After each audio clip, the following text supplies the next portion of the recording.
Hey everyone, welcome to another segment of AstrologyAnswers.com's weekly forecast. My name is Terence Gardino.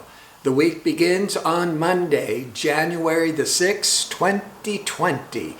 This is the first full week of the new year, the first full work week, that is.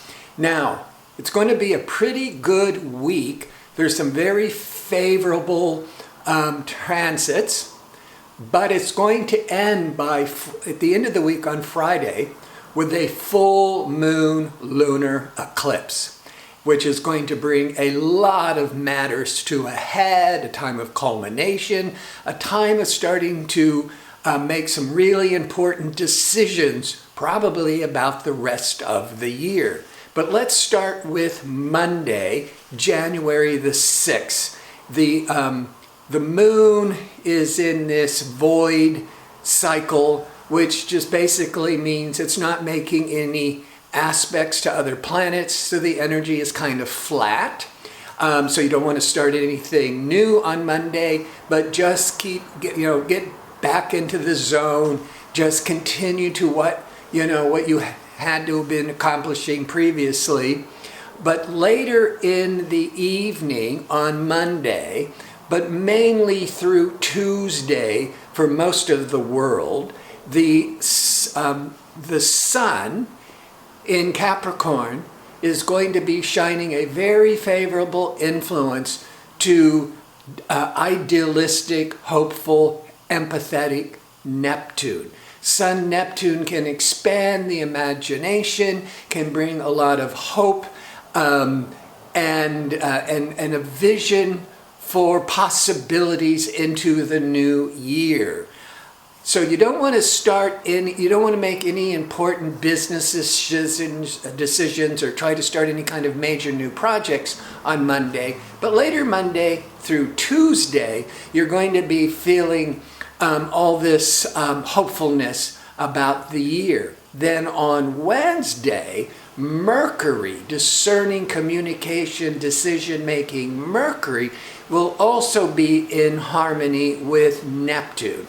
This is where you can be communicating, that's Mercury, to others and with inspiring messages of hope. This would be great for creative writing, speaking, design, but when you're also interacting Mercury with others, with the Neptune can bring in this empathy, this sensitivity, this kindness. Then we go into Thursday, and the moon, there's no major planetary events, but the moon, which sets the emotional tone for the public, will be in Cancer. This more nurturing Cancer on the plus side can be a bit moody at times with the moon in Cancer. But the moon in Cancer at the first part of Thursday is going to be favorable with exciting Uranus. It means basically you just want out of the rut, you want to try new things, it's the new year, you're more open to new adventures, new learning, taking new risks. Later in the day, then the moon is going to be interacting with Jupiter. This can also be very favorable with Jupiter representing expansion, that you could be making long-range plans for the new year. It's a happy time. Jupiter just brings in optimism and generosity to our moon, the emotional tone. This is also a very favorable day for traveling or making travel plans or education. Jupiter is always seeking knowledge, so maybe starting to be inspired if you're back in school, or a good day for making plans for the future, for educational plans. Then we get into Friday, the 10th of January, and it's the full moon lunar eclipse. Now, a full moon, we have a full moon once a month, and it always brings matters to a culmination. It's a time of resolution, or even could be a wrapping up and ending time. But when it's a lunar full moon eclipse, it is a full moon on steroids. So instead of just being a few days of some emotional ups and downs and intensities, if this eclipse is triggering planets in your horoscope, the effects can last for several months. Now, for the world, it's also going to overall be, triggering a lot of activity for several months. Now, let's go back, because right after, around the 26th of December, was the new moon, of new beginning, solar eclipse. And that was going to supercharge the world, because it was in Capricorn. The Saturn, Pluto, and Jupiter are all in, now Mercury, all in Capricorn, which I've been discussing in my videos. And so it was this, all that Capricorn is all this goal-oriented in structures and economics and governments.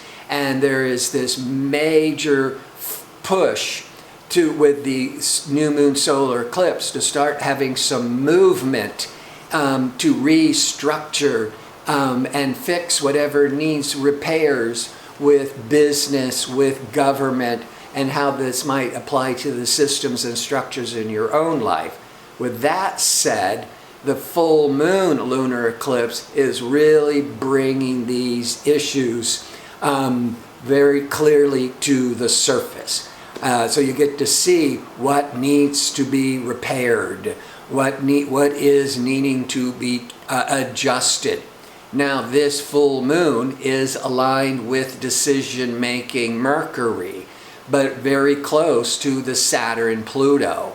So this Mercury with Saturn is at the time of accountability, getting serious, making these commitments. Pluto is this transformational energies. And the full moon lunar eclipse, or any full moon, there's always a certain amount of testing with relationships. So whether it's business, whether it's personal, whether it's marriage, the good ones will be tested and realize how strong it is.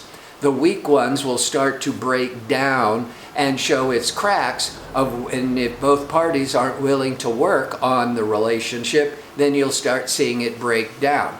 But there's a lot of very important decisions that are finally, manifesting, that's been brewing for a while, decisions of what you need to do into the new year. Now, Saturday, Sunday, the sun is going to be with Mercury, a lot of decision making, and the other big thing that takes us through the weekend is that awakening, liberating Uranus. Forgot to mention that, because this is another big punch with that lunar eclipse. Uranus is the great awakener and liberator. It's been retrograde or holding back or feeling stuck and frustrated since August 2019. On the 10th, on Friday, with the full moon, bringing everything to light and to a culmination, Uranus is stopped retrograding and beginning to really release a lot of potential for change. So when I've been talking about the Saturn-Pluto for the whole world, where there's all this major restructuring, begins strong in January, and it takes throughout 2020. This is a major paradigm shift for the world in many areas. You're going to see for your own personal life what is the issues that are being awakened, and that full moon is helping you realize what you need to do to take care of and take accountability for all these important matters. So, very important time. But before I sign off, I want to remind you I'm available for the one question offer for a nominal fee. You can find a direct link in the description box below the video. The time of birth is always important, and if you could put your birth information in with the question again, it'll just make sure I have all the accurate information. So, I want to thank you for tuning in. I hope to see you next week with my next segment. Until then, have a great week.